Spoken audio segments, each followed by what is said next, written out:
Welcome to The Grasp. I'm Doug. Today, we continue our technical analysis series by looking at the Grasp hopper system, patent pending. So put on your thinking caps and let's get busy.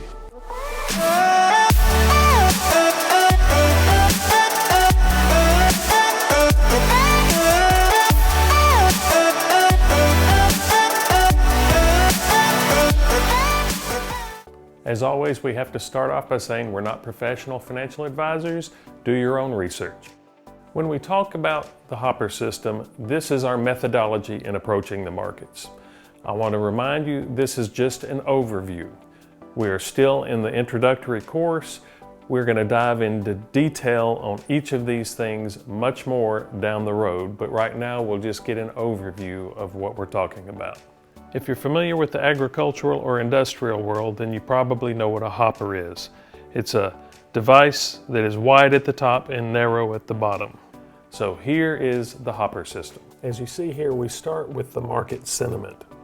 Now, this is not the same thing as the stages that we've covered in previous videos. This is not the market stage.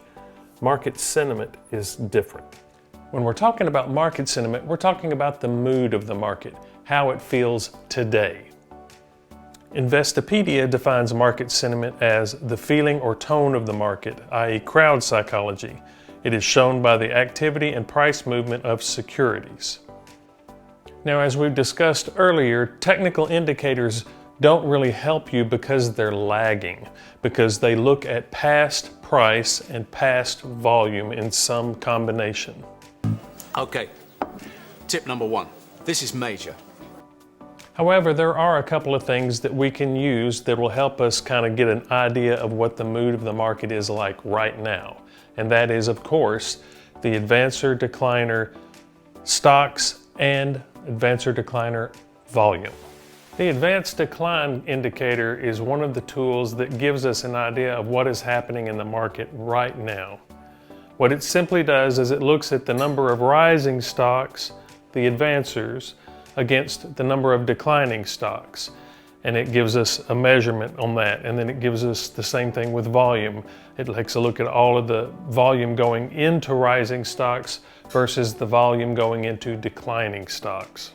Okay, bit out there. What did you think I was going to say? And of course, there's an advanced decline for both the S&P and the NASDAQ. This kind of gives us an insight into what other people are thinking right now in the market. Let's look at a couple of examples to see how this helps us. We're not going to give you any other information other than the advanced decline information. So let's look at these 2 days and see what you can tell me about those days. So here is the advanced decline for a day. Let's take a look at it closely.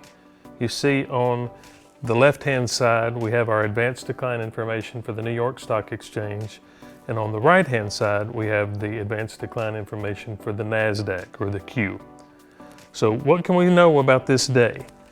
So we have 1,962 advancers, and we have 1,046 decliners. So would we say that this is a bullish day, or would you say it's a bearish day? Look at the NASDAQ as well. 1,423 advancers over 1,100 losers. So is this a bullish day or a bearish day in the markets? So given this information, is our bias going to be long or is our bias going to be short? Now, as we can see on this day, we have 852 advancers on the New York Stock Exchange, while the decliners are over 2,000. And on the NASDAQ, you see that we have 611 advancers against over 2,000 decliners. Now, given the information on this day, what is our bias going to be? That is very cool. Now, please keep in mind, this is just one piece of information, our first little hint. That doesn't mean that if the advanced decliners is a bearish day, that we're automatically going to go short. This is just one piece of information that we're using. And we're going to combine it with other information to help us put probabilities in our favor. Now, the advancers, decliners can be put on a graph or a chart just like a stock can. And this is a good visual way to help us get an idea of what the sentiment for the day is. Here is an example of the advancers decliners put on a 15-minute chart over a 5-day period. The next tool in our toolbox is the CBOE Volatility Index, known as the VIX. Investopedia defines the Volatility Index as the Chicago Board of Options Exchange, or the CBOE, Volatility Index, and it shows the market's expectations of volatility for the next 30 days. The VIX is based on a wide variety of S&P index options, and they take a mathematical formula and look at the implied volatility of those options. The VIX is meant to be forward-looking, and so this is used as a measurement of risk. It's also called the fear index. Here is a daily chart of the VIX, and you can see this is an inverse indicator. It's a fear index. So as it rises, more fear is going into the system, which is a bearish thing. As it falls, that is a bullish sign because fear is being pulled out of the market. Just like the advanced decliners, the fear index can also be put on a chart, a candle chart, and tracked just like an equity can.